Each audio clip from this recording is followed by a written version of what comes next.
On this week's edition of Wildly Wild Wildcats in the Wild, Spring Sports, World Language Week, hockey, all this and more coming up next.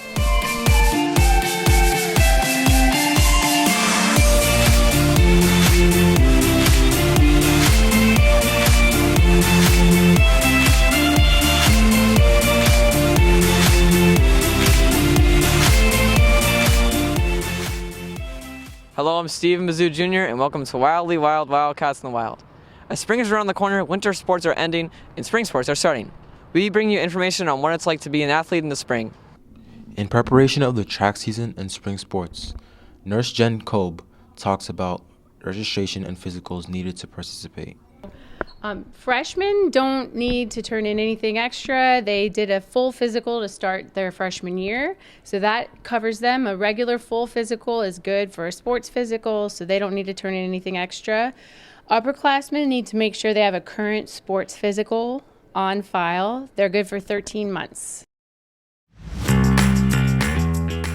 Hi, I'm Robert Glenn. Right now I run track and field, and I also run cross country in the fall. Hi, I'm Sneha Adhikari, and I'm in track. Hi, my name is Manasi Karat, and I run track and cross country.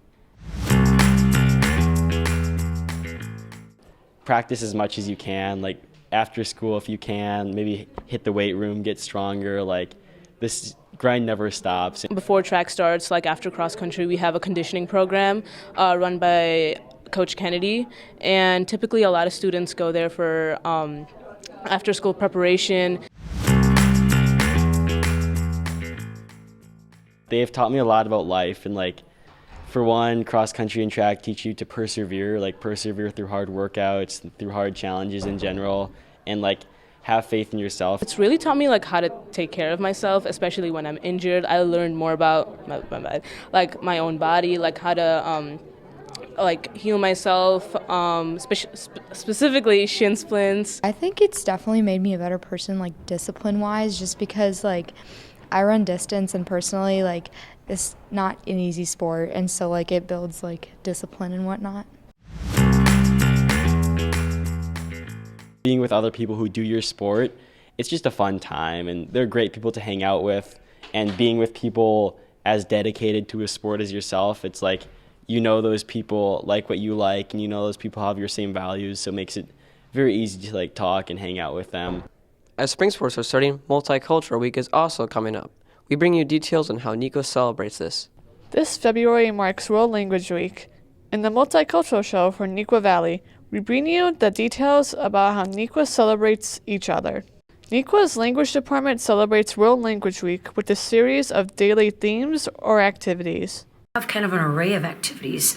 We want to try to make sure that we kind of highlight cultures from students that are represented here at NECWA, presentations for people to be able to share about their own, but we also want to make sure that we kind of highlight and promote the languages here that we offer, I guess, here at NECWA. Monday has live music in the D-Wing halls where students showcase their skills. Tuesday, students share their favorite travel destination. Wednesday is International Wear. Students can dress up in either their favorite international sports team jersey or their own cultural clothing. Thursday, World Language students wear stickers to share phrases and words they know in other language. And on Friday is Welcome Multilingual Alumni and Professionals. Students and staff wear their NECWA World Language shirts to end the week. Following World Language Week is NECWA's Multicultural Show. Participants have been hard at work preparing for their performance.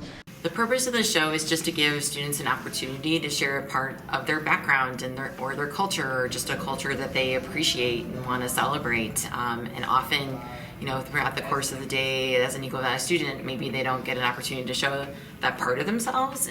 This annual show allows NECWA students to share their cultures through song and dance and celebrate diversity within the school. Make sure to see the show February 23rd at 7 p.m. From Wildy Wild Wildcats in the Wild, I'm Charlotte Van Milligan. Along with Multicultural Week and spring sports, we also bring you hockey, which can be a challenge for many students to handle while dealing with school. Hockey is a time-consuming and exhausting sport that many students across NECWA play. These players on average spend several hours a week playing hockey while having to also balance good amounts of schoolwork, which can be tough for many students to handle. So I'm here at Newcastle Valley to interview student athletes on their advice on how to combat these ongoing issues. Having such a busy schedule can easily take a toll on these students' daily lives. Usually after school, I come home, do any homework that I have, and then practices are usually later at night, so I go to practice. Practices are usually an hour, but probably take up at least 2 hours of your night, and then I go home, and by that time it's usually around 10, if not later, so pretty much shower, go to bed, and yeah. It's very crowded, and I don't have a lot of free time, so I need to get my priorities straight. Based on these filled schedules, many students have difficulties of balancing sports and school. Balancing sports and school can be hard because practices and games can take up several hours of your night for 3+ days a week. It's difficult for me because this year is a lot harder than 8th grade. One reason this can be challenging for students is because of the hard work necessary simultaneously taking honors and AP classes. I would recommend making sure your time management is good. Like, don't come home and just be on your phone or play video games or whatever. Like, be proactive and do homework. And then also at school, if you really are concerned about how much homework you have, do it at school so you have time at home to do whatever you want. Stay on top of your work and make sure you have no missing assignments. So, even though there are challenges for students balancing sports along with school, there are ways to get around this and still have free time to do other things.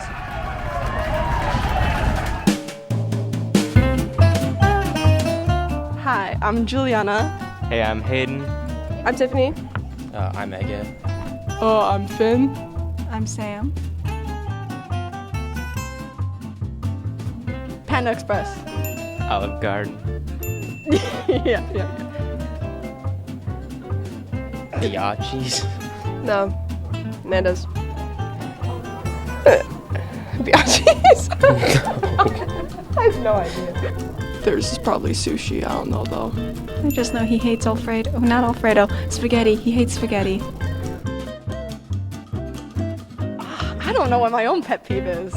I have no clue. I don't either, so. Your brother. We'll say that's correct. Yep. Right, what was mine? You must have socks on. Nah, I mean, almost. Okay, probably loud people. Sorry, that was my pet peeve. Let me think. Nikwa. Can I just say Nikwa? Is that accurate? Great. Breaking Bad. Incorrect, but also What? the Monster High 2022 live action. Kissing booth. No. No! the Turkish thing. No. Avatar. The Last Airbender? Yes. Okay. The Owl House. There we go. Well, that concludes our episode of Wildly Wild Wildcats in the Wild. I'm your host, Stephen Mizzou Jr., and I'll see you next week.